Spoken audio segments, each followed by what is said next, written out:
Hi and welcome. More than a few people have asked why my tools are all in different colors, and so I'll answer that question in this video.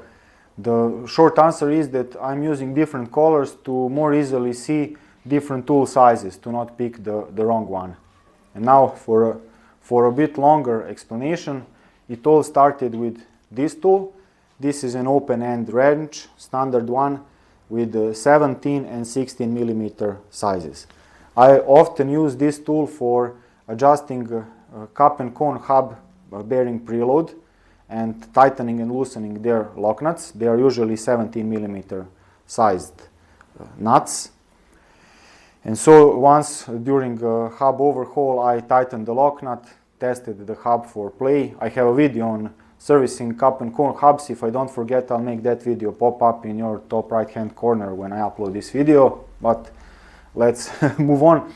So I tightened the lock nut, tested for play. Okay, it was still not proper, it was still not correct, so I picked up the tool that I had just put down and wanted to loosen the lock nut, and I used the wrong size.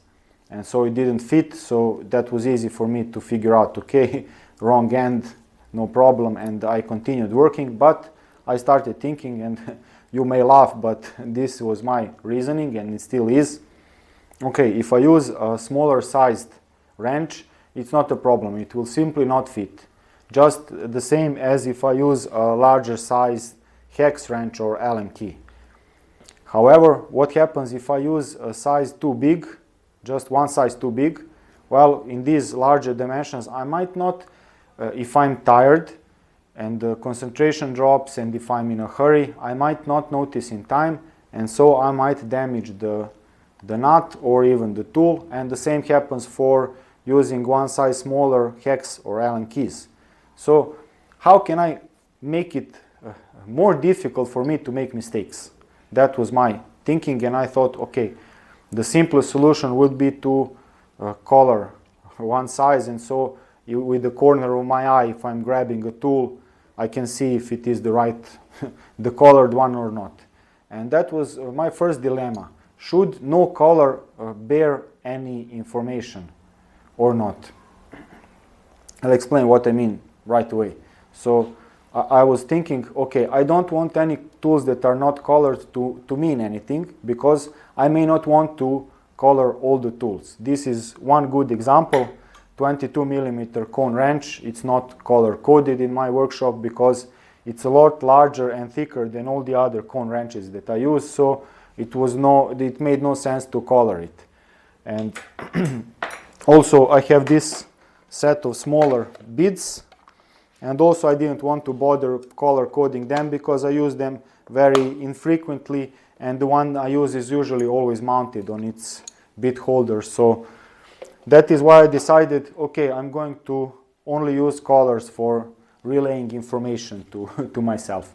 And how many colors should I use? Well, this tool has 4, 5 and 6 millimeter hex keys, and I thought, okay, so it would be nice to have it all color coded. I could go with just painting 2 sizes, but why not have 3? And then I thought, okay, let's look at my tools. If I go with 4 colors, then for me or even for any friends working or helping in the workshop, it will be a lot more difficult to make mistakes. Why? Because this is 13 millimeter wrench, and the next yellow one is either a lot bigger, 17 millimeter, or a lot smaller, 9 millimeters.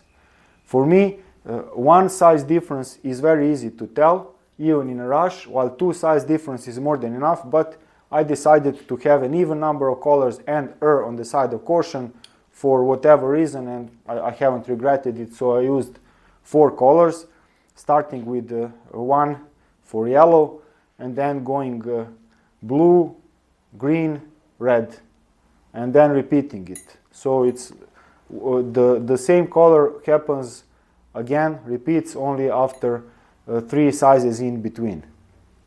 I did the same for my socket wrenches and for most other tools, and it's worked well for me for now.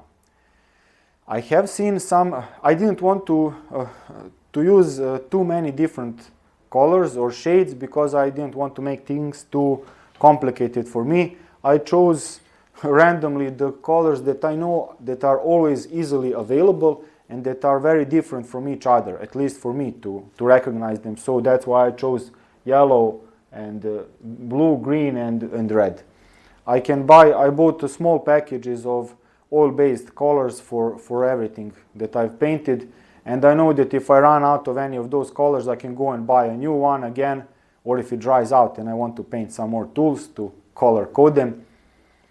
And I didn't use any shade differences because I didn't want to have problems later to get the right shade, because I don't care. Any kind of blue does it for me. And I think, as you can see here, this is not the same shade as used here, and both are blue. So I didn't want to be bothered with those details and waste time and effort and energy. And I did see some more expensive tools, like a set of hex keys or Allen keys that was built from the factory to be color coded from the smallest one, say 2 millimeters, to the largest one, 10 millimeters or so. And every single tool, every single size had a different color or shade of a color.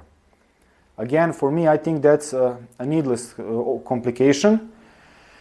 So I decided to use a different method, and I think that it would be a great idea if all the tool manufacturers, at least for metric size tools, used some sort of an international standard that is similar to this one, because it's my idea, it's brilliant, and I'll get 1% of everyone sold. Because I think it would make things a lot more simpler to have it uniform like that, because it makes it more difficult to make mistakes. It's easier to recognize tools, so you can say, give me the medium-sized yellow wrench, and everyone knows which one it is, and so on. And also some people have problems with their vision, so reading these marks is not as easy for every person, while you can still do a lot of work with just the feel. You don't need to see everything clearly for every kind of work. It helps, but you can manage. So I think it would be a good idea to have some sort of a universal international standard for color coding tools. If it exists, please correct me in the comment section. I'm not aware of it. Likewise, I think it would be a good idea to have, I think the English term is Braille's alphabet, so that people who have poor eyesight or are completely blind can use just the touch of their fingers to figure out what number it is, what size tool it is, because for me at least, figuring out 17 and 16 just by feel would take a bit longer time compared to just having some sort of a code that I can use tactile feel to discern and then use the proper tools. So that's just my thinking out loud. I'm not 100% sure it's a good idea. Maybe it would make the costs go skyrocket and thus prevent any people who are poor from buying tools. So everything has its pros and cons, and no good deed goes unpunished, as they say. But again, this is the reason why I've color coded my tools. This is my reasoning and thinking, and I hope I will manage to make another half an hour long video that's extremely boring. So don't forget to like, share and subscribe. Thank you very much for watching. I hope this thoroughly answers the question, and that's it. Cheers.